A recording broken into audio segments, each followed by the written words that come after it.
지역 이슈를 속 시원히 풀어보는 헬로 이슈 토크입니다. 오랫동안 논의를 해왔던 부평 미군 기지 조병창 존치 여부 문제가 새해 벽두부터 지역사회를 뜨겁게 달구고 있습니다. 인천시가 조병창 철거를 결정했기 때문인데요. 조병창 존치를 주장하는 시민단체는 아직 반발하며 최근 단식 농성에 돌아갔습니다. 지난 12월 세 차례 소통 간담회도 해결되지 못하고 다시 갈등 양상인데요. 이 이야기를 좀 자세히 해보겠습니다. 함께할 두 분 소개합니다. 김형회 부평 조병창 역사문화생태공원 추진협의회 공동대표와 이승욱 한겨레 기자 나오셨습니다. 안녕하십니까? 네, 반갑습니다. 안녕하십니까? 예, 대표님 지금 단식 농성을 최근에 시작했다고 말씀을 드렸는데 지금 어떤 형태로 임하고 계신 건가요? 저희가 25일부터 단식이 들어갔고요. 릴레이 단식으로 24시간 철야 진행하고 있습니다. 예, 지금 해당 기간 중에 지금 스튜디오 나오셨는데 소통 간담회를 12월에 세 차례를 했고 1월에도 네 번째 자리가 있긴 있었죠. 예. 결론이 지금 어떤 과정을 통해서 난 거로 좀 말씀하실 수 있나요? 예. 그 세 차례 소통 간담회가 이루어졌고요. 그때까지 합의된 내용이 있었습니다. 그리고 4차 소통 간담회가 거의 무산됐는데 우선은 부평 습축에서 참가를 거부를 통보해 왔고요. 그럼에도 불구하고 회의는 개최됐습니다. 근데 무산된 이유는 인천시 측에서 서명을 거부했기 때문입니다. 그래서 1, 2, 3차 때 회의에 대한 결과를 요약하는 회의임에도 불구하고 인천시가 어떤 이유인지는 앞으로 말씀드리겠지만 서명을 거부했기 때문에 지금 사실상 이제 무산된 거라고 볼 수밖에 없었던 거죠. 네. 지금 이제 부평숲 추진위원회라고 이제 말씀드린 이제 주민들입니다. 그 인근 아파트 단지 주민들로 구성된 모임이었고요. 이승욱 기자, 지금 이제 소통 간담회의 마지막에 이제 불참을 했다는 말씀을 하셨는데 부평숲 추진위원회 주민들이 그 이유는 뭐 취재 중에서도 알 수 있었죠. 뭐 네. 여태까지 나온 내용들을 살펴보면 이제 부평 추진위원회가 이제 시에도 공문을 보냈던 걸로 알고 있는데 이런 것들을 보면은 추진위 쪽에서는 이제 1차에서 3차까지 소통 간담회가 있었잖아요. 그 동안에 이제 충분히 그 자신들의 주민들의 이야기를 뜻을 이제 전달했기 때문에 4차 소통 간담회는 불필요하다 이렇게 판단했던 것으로 이제 나오고 있고요. 다만 이제 사실 부평 추진위원회 이번 결정은 그런 표면적 이유보다는 그 동안에 진행했던 소통 간담회가 사실상 뭐 의견이 모이는 소통 간담회처럼 보이지 않았기 때문으로도 볼 수 있을 것 같긴 한데 1차 소통 간담회 때 참관을 했었거든요. 그때 당시에도 이제 앞서 나와 계신 대표님과 이제 부평 추진위원회 간의 의견 대립도 상당했었고 그리고 인천시와의 의견 대립도 상당했었습니다. 더군다나 이제 팩트를 둘러싼 논쟁들도 굉장히 계속 이어졌었거든요. 그때도 이게 2시간 예정이 돼 있었는데 그걸 더 슬쩍 초과해서 시간이 회의가 진행됐던 걸로 알고 있고요. 아무튼 그렇기 때문에 이런 뭐 4차 소통 간담회가 열리더라도 뭐 어떤 것들이 뚜렷한 것이 나올 수 있을지 이런 것들에 대해서 좀 의문수했을 것이라는 판단도 좀 가능할 것으로 추정을 합니다. 다만 이제 4차 소통 간담회가 어쨌든 열릴 예정이었기 때문에 여기서 이제 해당 간담회에 참석해서 끝까지 이야기를 나누는 것은 간담회에 속해 있었던 구성원으로서의 좀 역할이 아니었을까 이런 생각도 드는 대목입니다. 예. 지금 이제 그 간담회가 끝난 뒤에 나온 또 논란 중에 하나가 회의록에 인천시가 이제 서명을 뭐 해야 된다. 또 이런 문제를 가지고 논란이 됐는데 이건 어떤 배경에서 나온 이야기입니까? 1차에서부터 3차까지 회의 진행 과정에서 그래도 합의를 했었던 전체적 큰 틀에서 이제 합의됐었던 내용들을 살펴보면은 일단 정화 작업이 그 주변의 시민들의 안전을 최우선으로 해야 된다라는 부분들 하나랑 이제 두 번째로는 전체 이제 인천 시민 대상으로 그러니까 여론조사 등을 통해서 이제 철거 여부를 결정한다 이거였거든요. 근데 이런 합의상 그러니까 이런 것들이 3차까지 서로 이야기가 됐었고 그리고 이제 4차 회의에서는 이런 것들이 정리하는 내용의 4차 소통 간담회가 열릴 예정이었는데 이거에 대해서 일단 앞서 설명드린 것처럼 부평숲 추진위원회에서 참석을 안 했습니다. 그리고 나서 이제 뺀 상태 나머지 이제 3자가 부평구 인천시 그리고 역사추진위원회에서 이제 참석을 했었던 건데 거기서 이제 인천시에서는 회의록 작성을 이제 회의록 서명을 거부를 했었던 거거든요.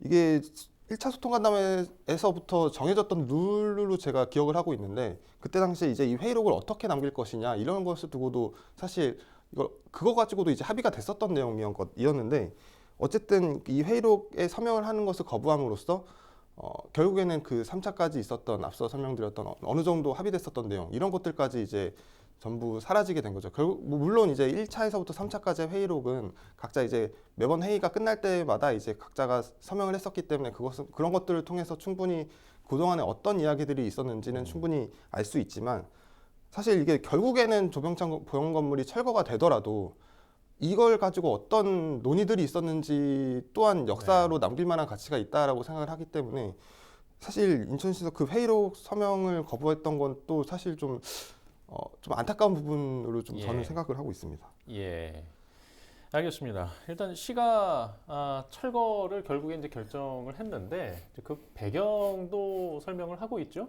어떤 배경입니까?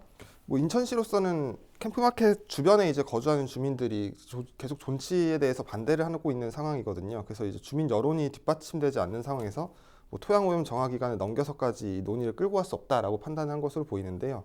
그러니까 환경보전법상 이제 토양오염 정화 기간이 2년입니다. 일단 기본적으로.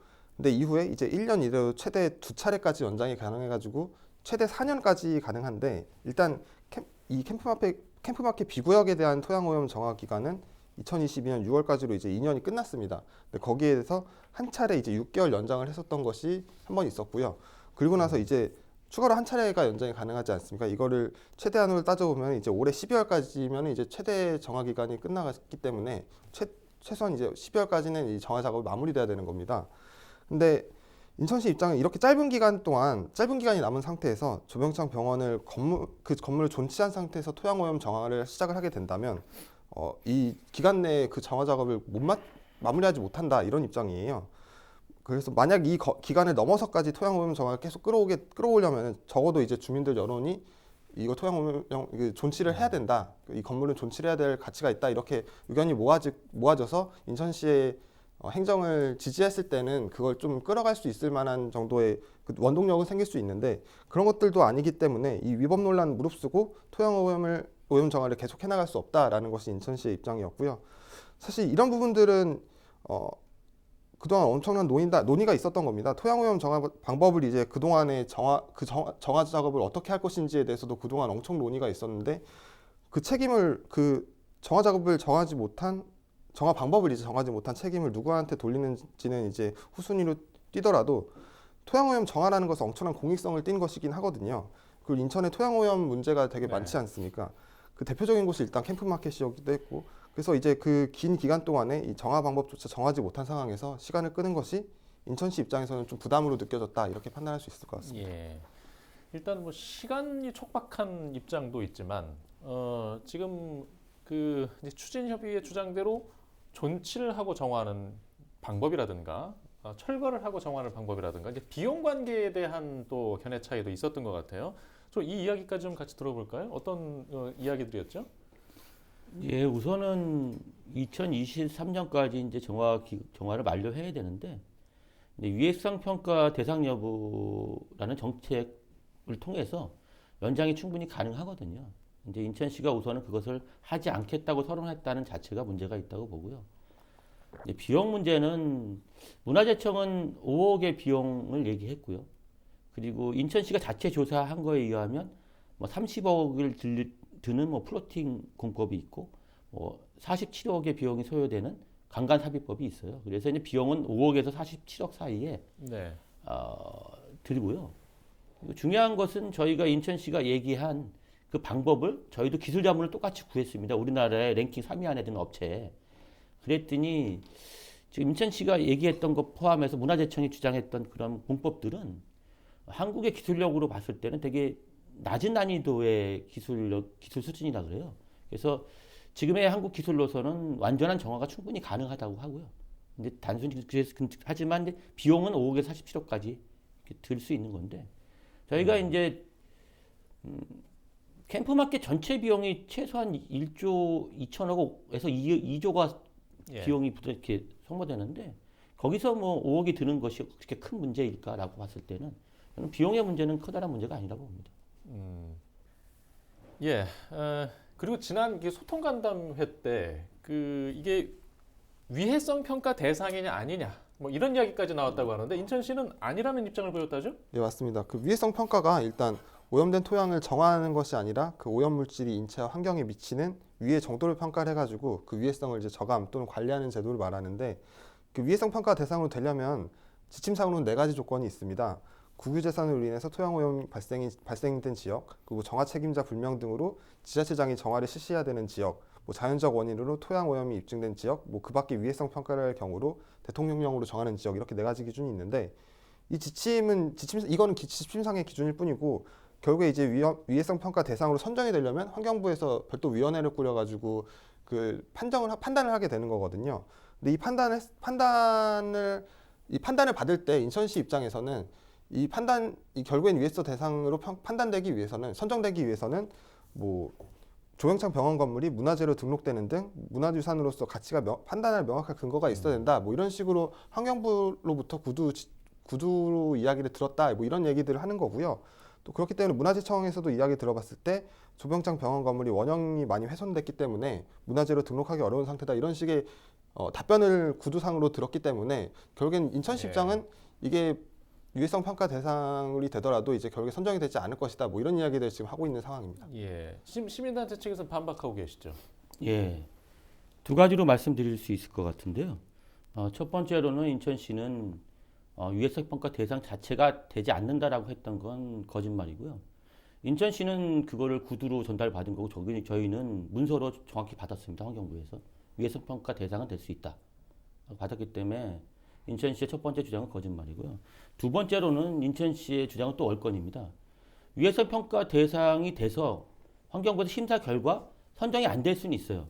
그렇지만 안 될 것이라고 인천시가 판단하는 것은 인천시의 권한은 밖의 일이고, 그것을 주장한다는 것은 얼건이라고 보고요.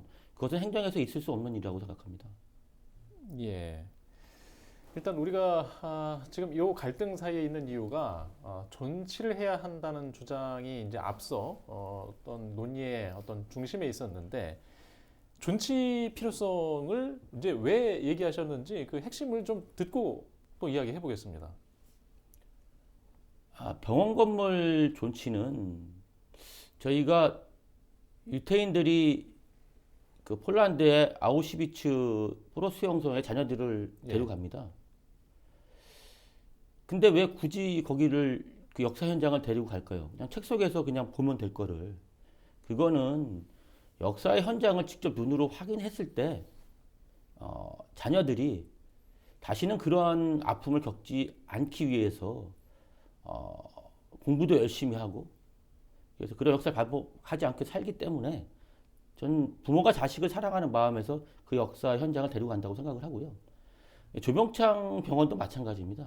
그 공간도 조병창 공장에서 어린 아이들이 팔이 부러지고 다치고 노동자들이 다치고 그것을 치료받는 공간입니다. 그 공간을 아이들이 직접 봤을 때 이 아이들은 그 역사를 반복하지 않기 위해서 열심히 살아갈 것입니다. 그런 이유로 해서 저희는 예. 조병창을 존치해야 된다고 생각하고 있습니다. 알겠습니다. 네, 물론 이제 입장이 다른 부평숲 추진위원회 인근 주민들의 의견도 저희가 지금까지 함께 들려드렸는데요. 또 오늘 이 프로그램 이후에도 다른 입장이 있다면 저희가 뉴스나 이슈토크를 통해서 전해드리도록 하겠습니다. 자, 계속해서 좀 질문 드릴게요. 지금 조병창 건물뿐만이 아니라 이제 캠프마켓에는 좀 다른 건물도 지금 남아 있는 것으로 알고 있는데 이게 같은 유사한 과정을 또 우리가 예측할 수 있을까요? 예, 결국 이 조병창 병원 건물의 존치 여부가 중요한 것이 캠프마켓 D구역에 있는 이제 건물들 때문인데요. 캠프마켓 D구역에는 이제 71개 미군 건물이 있습니다. 그 이 중에 적어도 이제 25개 건물에 대해서는 문화재청이 보존 권고까지 한 상태이거든요. 만약에 조병창 병원 건물을 둘러싼 이제 논의가 이런 상황이 D구역에서도 반복이 된다면 그 갈등 양상은 사실 더 클 수밖에 없는 상황이고요. 근데 일단 인천시는 D구역에 대해서는 그 오염 토양 정화에 대해서 오염 토양 정화를 하기 전에 충분한 문화적 그리고 역사적 조사가 이루어질 수 있도록 하겠다, 이런 입장입니다.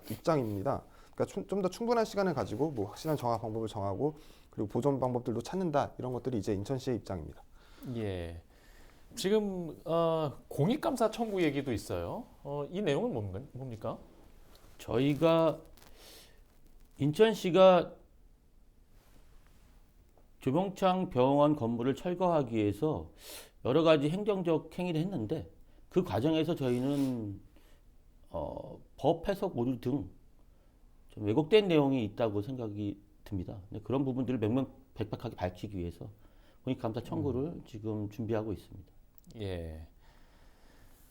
일단 지금 이 의견을 모으는 과정에서 뭐 시민단체 또 주민단체 민민 갈등 과정도 있었거든요. 지금 그래서 이제 소통 간담회를 결국 지난 12월에 연달아 하지 않았습니까? 이게 갈등이 좀 완화가 됐다고 보진 못할 것 같아요.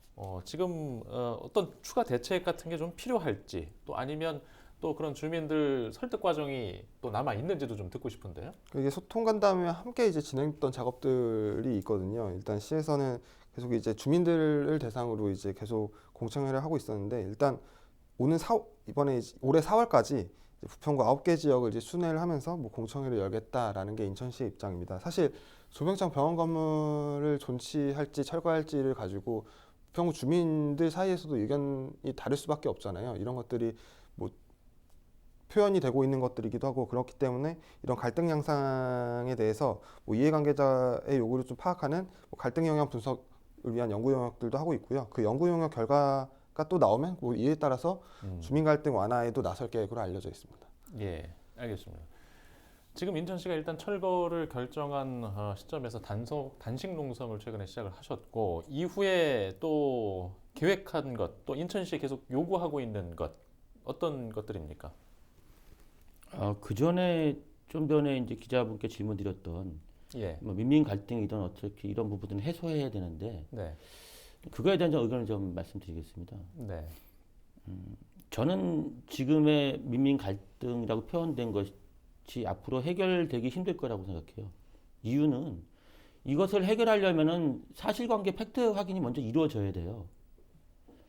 첫 번째로는 주민들이 지금 그 기사의 댓글을 다시는 거 보면은 폐건물이다, 발암물질 덩어리다라는 표현들이 너무 많이 나와요. 그럼 인천시에도 적어도 이것이 폐건물인지 아닌지에 대해서 밝혀줘야 되고요. 두 번째는 거기가 발암물질 덩어리인지 아닌지 객관적인 사실을 밝혀줘야 돼요. 근데 이런 것들을 하지 않은 상황 속에서 민민 갈등이 줄어들 수는 없습니다. 저는 인천시가 이제 공정하게 사실은 사실대로 발표를 해야 된다고 봐요. 이런 것이 안 되면 민민 갈등은 계속해서 좀 더 증폭될 것이라고 생각이 합니다. 예. 일단 인천시는 좀 철거를 남겨놓고 있고 예. 시민단체의 반대 입장이 있고 지금 단식 농성을 하고 계신데 남은 요구 입장이 있다면은요? 예. 조병창 병원 건물은 법적으로 기술적으로 완전한 정화가 가능합니다.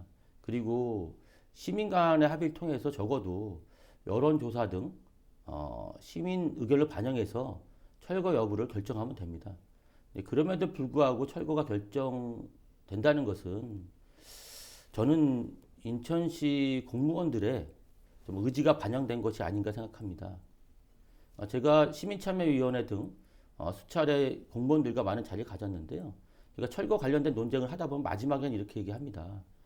이런 책임을 당신이 공무원이라면 질 생각이 지겠느냐 라는 것이 이제 논쟁 끝에 마지막 나온 얘기고요.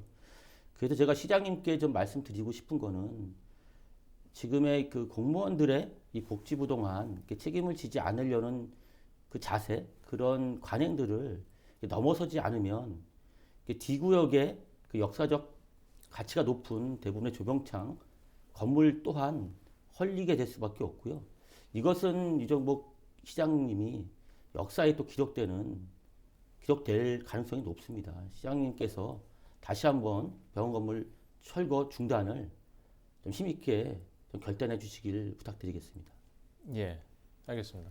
오늘 뭐 시민단체 입장과 또 취재해온 기자 입장에서 말씀을 하셨는데 뭐 입장이 다른 뭐 인천시 또 부평 숲추진위원회 등 다른 의견이 있다면 언제든지 열어놓고 듣도록 하겠습니다. 이슈토크 오늘 준비한 이야기는 여기까지입니다. 이후 소식도 추가 소식이 발생되면 준비하도록 하겠습니다. 시청해주신 여러분 고맙습니다.